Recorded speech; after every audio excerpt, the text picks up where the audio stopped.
AI is transforming society and especially challenging the workforce. Recently, we see layoffs from tech companies, such as Amazon and Meta, as AI is increasing work efficiency and replacing entry-level and white-collar jobs. As a result, students need to focus more on learning with AI as much as possible. However, students should not use AI to replace learning, but to facilitate learning. After all, it is the fundamentals and the basics that matter the most. Along this line, for example, students can acquire relevant knowledge and skill sets, very much like a project manager, to manage AI agents. This includes evaluating their work to make sure the final deliverable doesn't have an AI hallucination or AI bias, as well as guiding their workflow and also direction. Meanwhile, we see everything changing so fast. Therefore, students need to focus on learning the ability to learn. In the later stages of their career, students can also think about becoming an entrepreneur. Now, with AI agents and personas functioning very well as R&D and market demand simulations, students can start such a journey by managing AI agents.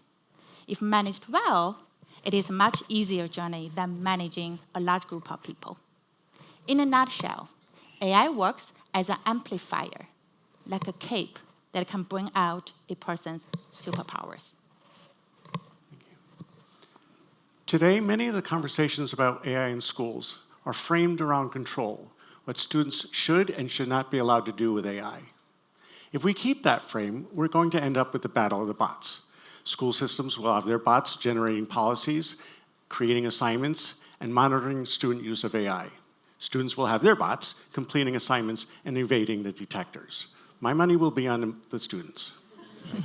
So we need to reframe our concern, which should be, how do we help students learn to think with the tools of their time while not allowing those tools to do all their thinking for them? Learning theory helps us understand why this is important and why it matters.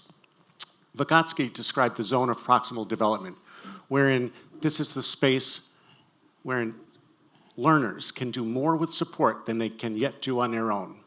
AI may be one of the most powerful scaffolds we have yet, but only if students learn how to use it and work with it. Right? So before we start designing rules that are based on fear, we should be observing these technologies, playing with them, experimenting with them, pushing their limits, finding their limits.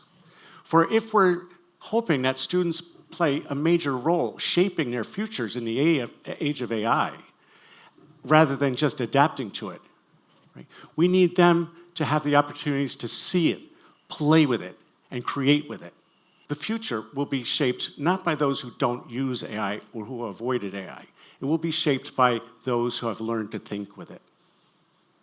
AI is rapidly transforming our education, and we need to adapt to it. There are also some challenges that we are seeing. The first challenge is in the policy. It's often not clear and inconsistent what policy we are having, and this creates a lot of anxiety among students. Students, on one hand, we are seeing fewer students struggling with AI, but on the other hand, we are also seeing students, fewer top performers of the students.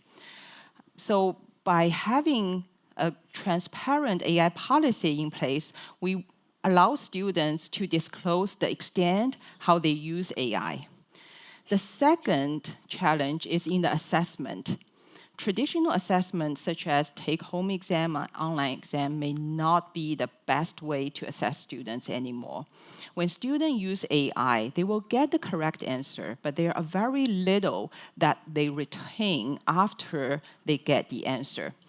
And some of our top performers, they trust AI, they rely on AI. As a result, when AI gives them the wrong answer, they will provide the wrong answer. So we need to come up with new assessment tools to understand what it really means to understand the knowledge. A third challenge we're having is in the curriculum design. AI should not be a single course. It should be fully integrated with every subject.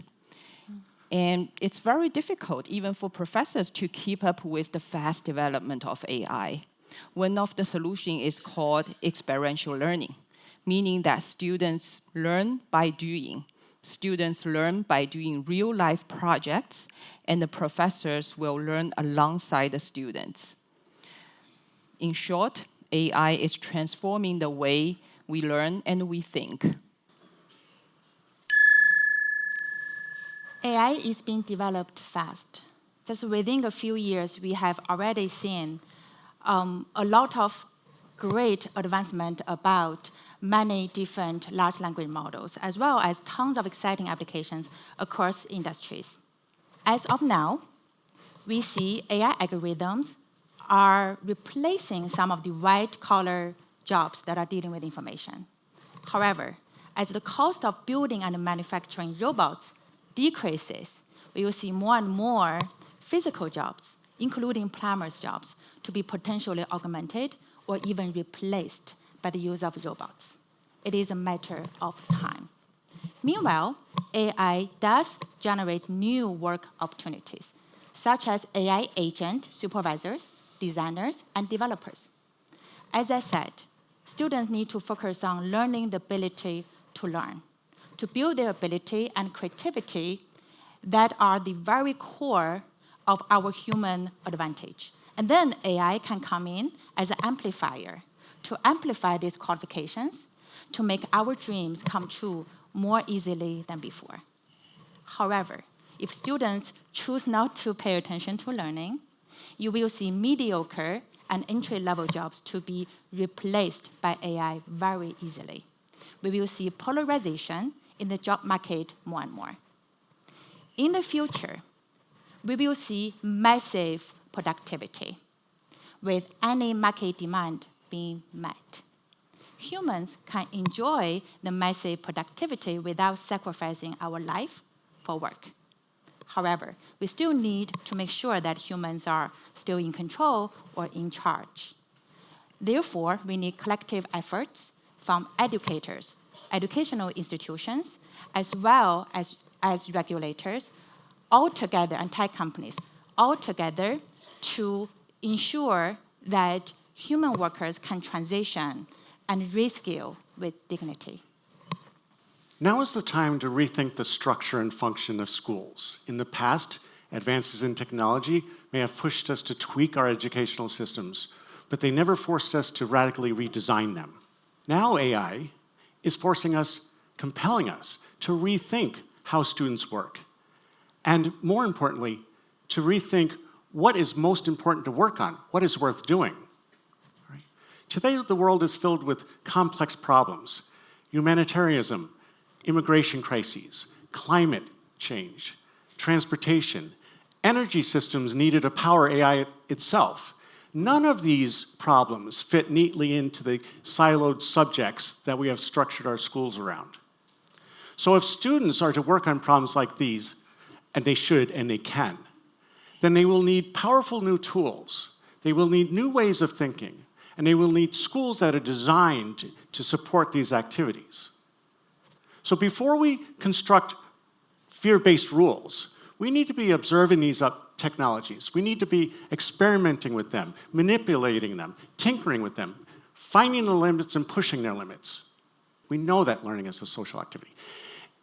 I see the future of learning as communities of students working together on complex problems, using AI to investigate and understand complex problems, and to contribute their own ideas for possible solutions. So AI is more than a tool for schoolwork. It is a force that pushes us to think about redesigning the work that students do, pondering the questions and problems that we pose students with, re-examining or examining how students and how humans and AI learn together, and reimagining how learning continues with AI after school and along the entire course of our life. In the future, AI is not going to be a standalone tool. It's going to be and infrastructure that's going to change the way we work and collaborate. In the future, we will see companies become smaller and more efficient.